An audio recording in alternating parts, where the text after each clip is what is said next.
Assalamualaikum warahmatullahi wabarakatuh. Perkenalkan, nama saya Lulu Adezana Khotimah dengan NIM F01240066 dan rekan saya Diandra Naila Syifa dengan NIM F01240552. Kami dari kelompok 11 Prodi Ekonomi Pembangunan kelas B angkatan 2024 Universitas 11 Maret. Kami di sini akan menjelaskan mengenai peran dan fungsi masjid kampus sebagai pusat kebudayaan. Untuk menyelesaikan tugas ujian tengah semester pada mata kuliah Pendidikan Agama Islam dengan dosen pengampu Dr. Kabibi Muhammad Lutfi SSM. Masjid pertama yang dibangun oleh Rasulullah adalah Masjid Quba. Masjid ini didirikan di desa Quba dalam perjalanan hijrah menuju Madinah. Masjid ini berdiri atas dasar ketakwaan dan menjadi simbol keimanan yang tulus. Setelah itu, beliau mendirikan Masjid Nabawi di Madinah yang berfungsi sebagai pusat ibadah, pendidikan, dakwah, dan kegiatan sosial umat Islam. Di sana, para ahlus sufa, yaitu sahabat yang mengabdikan diri untuk belajar dan beribadah, menetap untuk memperdalam ilmu agama mereka. Berbeda dengan Masjid Quba dan Masjid Nabawi, Masjid Dirar dibangun oleh kaum munafik dengan tujuan untuk memecah belah umat. Ketiga masjid ini menunjukkan bahwa makna masjid tidak hanya pada bangunannya, namun juga pada nilai dan niat yang melandasi pendiriannya. Sebagaimana dijelaskan dalam surat Al-Baqarah ayat 1-16, Masjid Quba memiliki simbol ketakwaan, tempat bagi orang beriman yang menegakkan sholat, berinfak, dan berpegang pada wahyu Allah. Sedangkan Masjid Dihar menggambarkan kemunafikan, yakni mereka yang berpura-pura beriman namun menolak kebenaran dalam hati. Hal ini menegaskan bahwa masjid merupakan cerminan keimanan dan ketulusan umat dalam beramal. Ketika Islam menyebar ke Nusantara, masjid berkembang dengan karakter khas budaya lokal. Arsitekturnya memadukan unsur Islam dengan tradisi daerah dan pengaruh luar seperti Arab, Turki, maupun Eropa. Selain menjadi tempat ibadah, masjid juga berfungsi sebagai pusat pendidikan, sosial, musyawarah, dan pemberdayaan ekonomi. Masjid Indonesia memiliki struktur organisasi yang mengatur pembangunan, pengajian, dan pengelolaan dana keagamaan. Berdasarkan pada tingkatannya, masjid diklasifikasikan menjadi masjid raya, masjid agung, masjid besar, dan masjid jami. Sedangkan dari komunitasnya dikenal sebagai masjid kuno, kerajaan, pasar, pesantren, dan kampus. Dalam lingkungan akademik, masjid kampus memiliki peran strategis sebagai tempat ibadah, pembinaan keimanan, pembentukan karakter mahasiswa, serta sarana diskusi dan kegiatan ilmiah bernuansa Islami. Contoh penerapan nyata dapat dilihat pada Masjid Nurul Huda Universitas 11 Maret di Surakarta yang berdiri sejak tahun 1982. Masjid ini menjadi pusat kegiatan keagamaan di kampus dengan program seperti pembinaan sholat 5 waktu, sholat Jumat dengan khotbah, edukatif, serta mentoring dan tutorial keislaman bagi mahasiswa. Selain itu, terdapat pengajian rutin setiap hari Senin dan Kamis yang menjadi sarana pembinaan rohani bagi sivitas akademika UNS. Pada bulan Ramadan, Masjid Nurul Huda menyelenggarakan tadarus Al-Quran, sholat tarawih, kajian Ramadan, i'tikaf, serta kegiatan sosial seperti pembagian takjil gratis dan penyaluran zakat. Masjid ini juga memiliki fasilitas penunjang seperti ruang seminar, perpustakaan, dan kantin yang menjadikannya sebagai pusat aktivitas ibadah sekaligus interaksi akademik dan sosial. Dengan berbagai kegiatan tersebut, Masjid Nurul Huda UNS berperan penting dalam membentuk budaya keislaman kampus dan menjadi pusat pembinaan spiritual yang inklusif bagi seluruh sivitas akademika.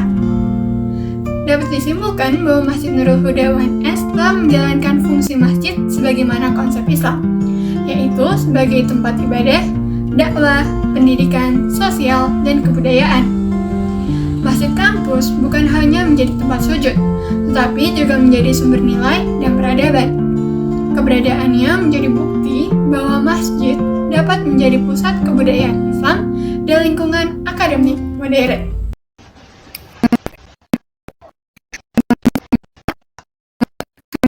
Dari program studi Ekonomi Pembangunan, Fakultas Ekonomi dan Bisnis. Jadi di sini kami mau mewawancarai mahasiswa untuk mata kuliah Pendidikan Agama Islam. Temanya ini mengenai peran masjid kampus, Kak. Nah, sebelum dimulai, boleh perkenalan diri dulu, Kak, buat nama, umur, prodi, sama fakultasnya. Sebelumnya, perkenalkan, namaku Hanin Hanifatul Islam, biasanya dipanggil Hanin. Usiaku 19 tahun, aku dari Prodi Sosiologi Fakultas Ilmu Sosial dan Politik FISIP angkatan 2024. Kakak seberapa sering sih pergi ke Masjid NH? Aku bisa ke NH itu 2 sampai 3 kali ya. Di Masjid NH ini biasanya kakak ngapain aja? Kalau di NH itu kajian rutin itu hari Senin, terus hari Kamisnya itu ada Semar Mengaji. Nah, itu acaranya kayak kajian, terus ada konsumsi gratis juga untuk yang buka puasa. Menurut kakak nih dari aktivitas yang kakak lakuin di masjid, fasilitas yang dikasih sama Masjid NH ini udah cukup memadai atau ada yang perlu ditingkatin lagi? Menurutku udah lumayan bagus sih, nyaman juga buat mahasiswa yang lagi pengen istirahat gitu. Tapi ada beberapa juga yang sepertinya harus diperbaiki gitu ya. Mungkin tempat sampahnya bisa diperbanyak biar nggak menumpuk jadi satu gitu. Soalnya sering kalau ada acara tuh sampahnya tuh numpuk jadi satu gitu loh. Terus nanti sama kucing-kucingnya dibongkar-bongkar gitu kardusnya buat cari makanan gitu. Ada salah satu koridor di NH itu yang kayak entah bocor atau gimana jadinya tampias, terus kalau hujan tuh airnya masuk. Buat kakak, masjid kampus itu seharusnya buat beribadah doang atau bisa buat beraktivitas yang lain? Menurutku masjid kampus bisa itu sih dihidupin dengan kajian atau diskusi tentang agama atau lintas agama juga bisa gitu. Terus karena aku join organisasi rohanian Islam juga di namanya UKMI, jadi kadang-kadang kita juga suka rapatnya tuh di NH kayak nyariin tempat yang emang udah pas dan strategis dan bisa leluasa gitu. Nah itu bisa di NH. Jadi menurutku masjid kampus itu nggak cuma buat ibadah atau ibadah harian aja sih, tapi juga bisa buat kegiatan-kegiatan yang lain, tapi masih tetap yang berbasis kebaikan dan bisa bermanfaat buat mahasiswa gitu. Sama menurut tanggapan kakak nih ya, sampai sekarang ini kan banyak mahasiswa yang ngelakuin kegiatan di masjid kan. Menurut kakak itu mengganggu proses beribadah nggak sih kak? Sebenarnya iya sih, kadang-kadang tuh ada mahasiswa yang kalau kita lagi sholat tuh banyak yang sambil nugas gitu kan, sambil pegang HP atau mereka ngerjain tugas kelompok bareng-bareng, terus kadang tuh masih ada suka suara-suara yang berisik gitu loh, dan itu kadang-kadang ganggu yang lagi sholat. Tapi kalau emang orangnya nggak merasa terganggu juga nggak apa-apa sih, tapi mungkin lebih baik kalau lagi pada sholat ya ikut sholat gitu loh. Sama yang terakhir nih kak, buat saran supaya Masjid NH ini bisa lebih sering dipakai sama mahasiswa itu ada nggak kak sarannya?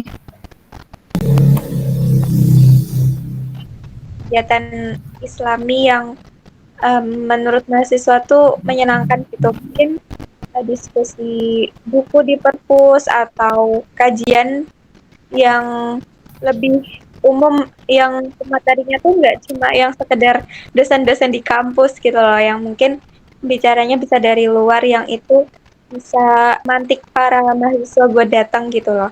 Dan lebih banyak event-event Islami di Masjid Nurul Huda. Itu aja sih kak sebenarnya yang tadi udah yang terakhir. Makasih banyak atas waktunya ya kak. Sama-sama. Hasil dari wawancara yang sebelumnya telah dilakukan menunjukkan bahwa Masjid Nurul Huda UNS berperan penting dalam membentuk budaya keislaman mahasiswa melalui berbagai program keagamaan, sosial, dan pendidikan. Mahasiswa menilai masjid ini bukan hanya tempat ibadah, tetapi juga ruang pembinaan karakter dan kebersamaan. Meski partisipasi masih beragam, mayoritas mahasiswa merasakan dampak positif dari keberadaan masjid dan berharap perannya terus ditingkatkan agar lebih relevan dan inklusif dalam menjawab tantangan zaman. Baik, mungkin sampai di sini saja video kami berdua hari ini. Semoga kita senantiasa berada di jalan Allah. Mohon maaf bila terdapat salah kata, baik yang disengaja maupun yang tidak disengaja. Terima kasih. Wassalamualaikum warahmatullahi wabarakatuh.